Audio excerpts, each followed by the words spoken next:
In the 1920s, crossing the Atlantic Ocean by plane was impossible for most pilots. Many had died trying. Planes crashed in storms, vanished into the sea, or ran out of fuel. America wanted a hero to prove it could be done. Newspapers offered a $25,000 prize for the first nonstop flight from New York to Paris. Big names in aviation prepared their attempts. But in St. Louis, Missouri, a young U.S. airmail pilot named Charles Lindbergh believed he could do it alone.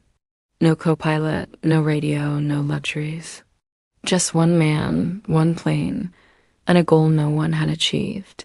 People laughed at the idea. Experts said a solo pilot would never make it, but Lindbergh didn't care. He had flown long hours through storms before. He knew the risk. His plan was simple: build the right aircraft, take off from New York, and land in Paris. Simple on paper, deadly in reality.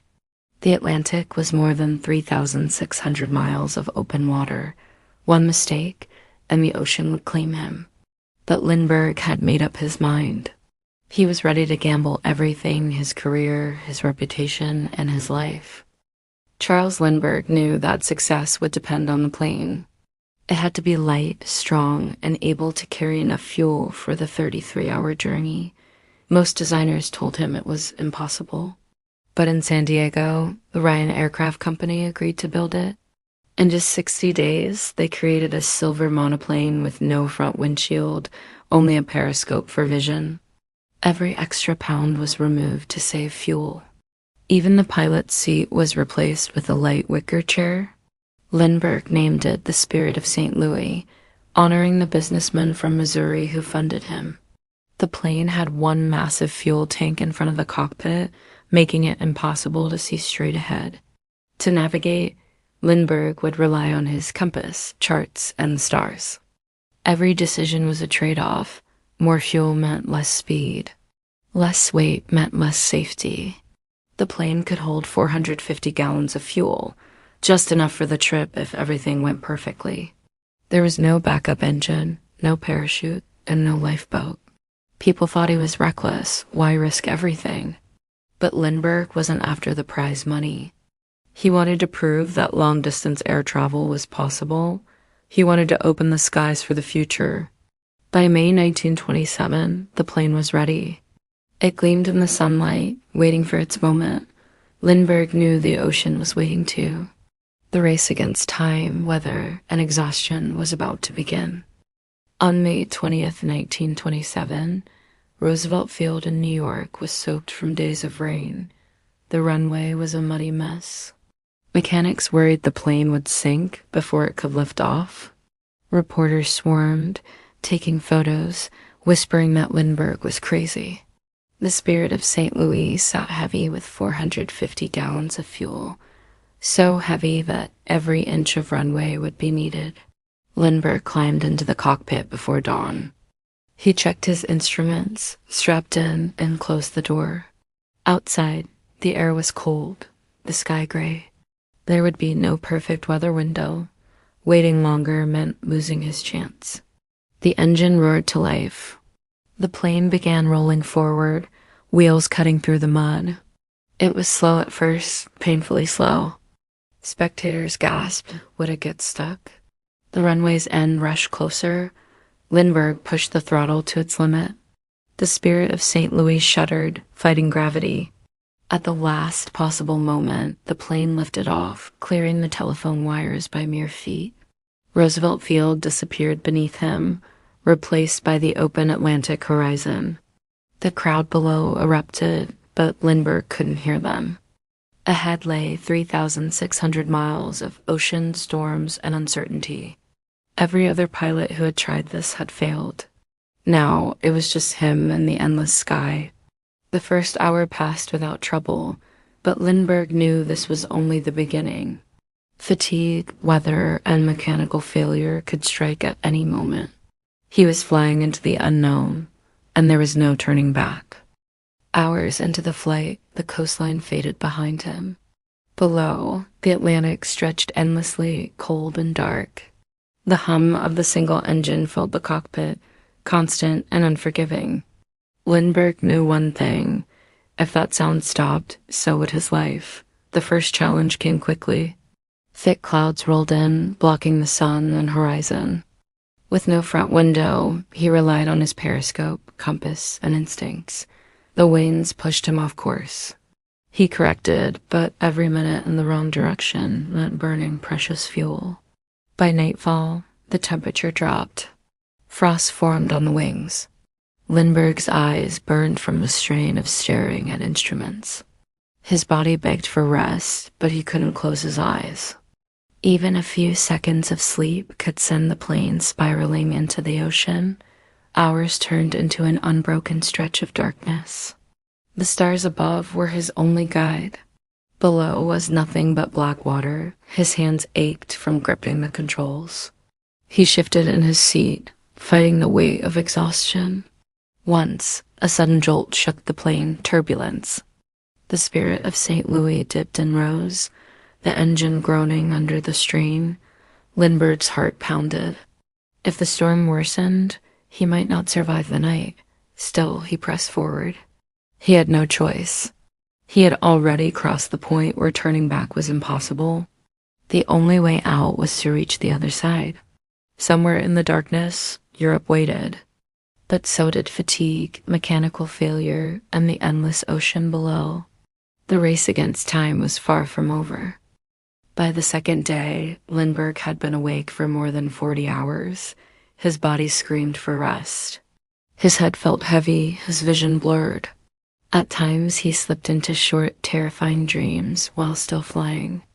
Each time, he jerked awake, gripping the controls tighter. The Atlantic was behind him now, but danger wasn't. Over Ireland, thick fog swallowed the plane. Land was somewhere below, but he couldn't see it. Flying too low could mean crashing into hills or trees.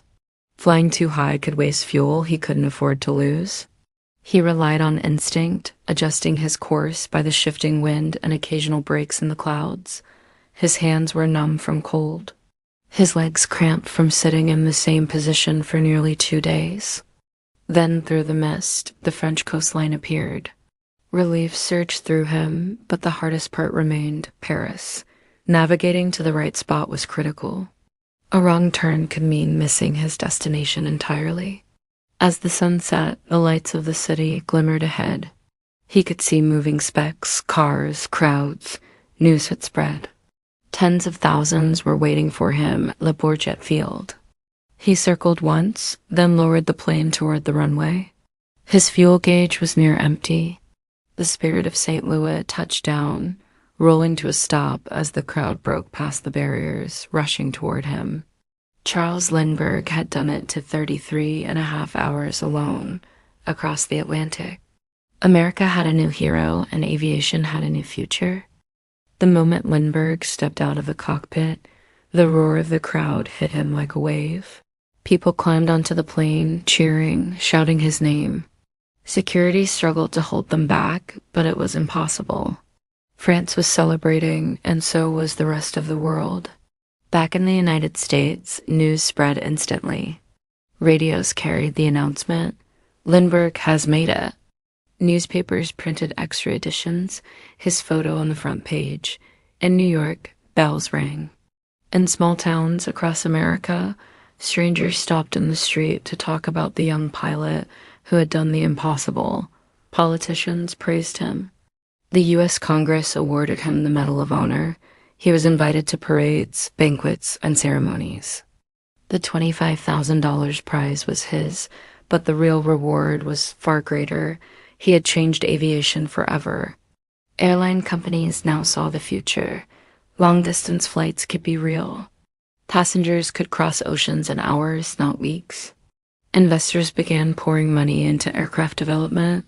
Pilots dreamed bigger than ever before. But for Lindbergh, fame came fast and heavy. Everywhere he went, crowds followed. Everyone wanted his story, his handshake, his picture. He was no longer just a pilot. He was a symbol of American courage and determination. In the years ahead, aviation would grow at a speed no one imagined.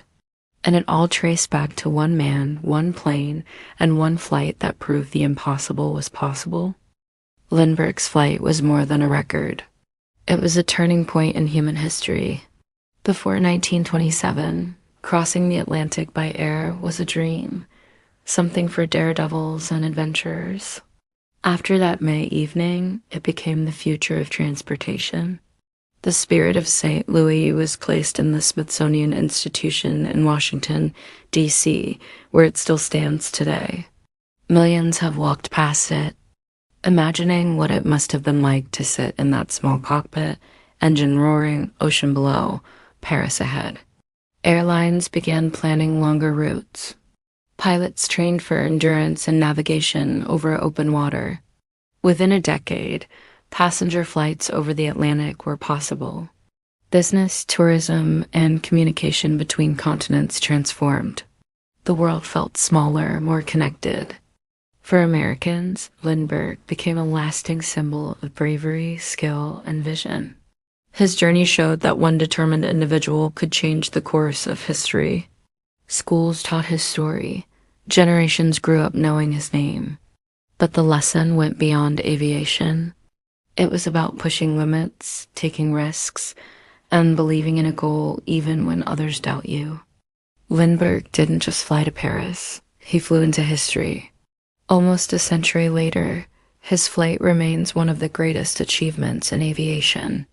It reminds us that courage and determination can turn the impossible into reality. And for the United States, it was a moment of pride that echoed across the globe. The day an American pilot conquered the Atlantic and the sky itself.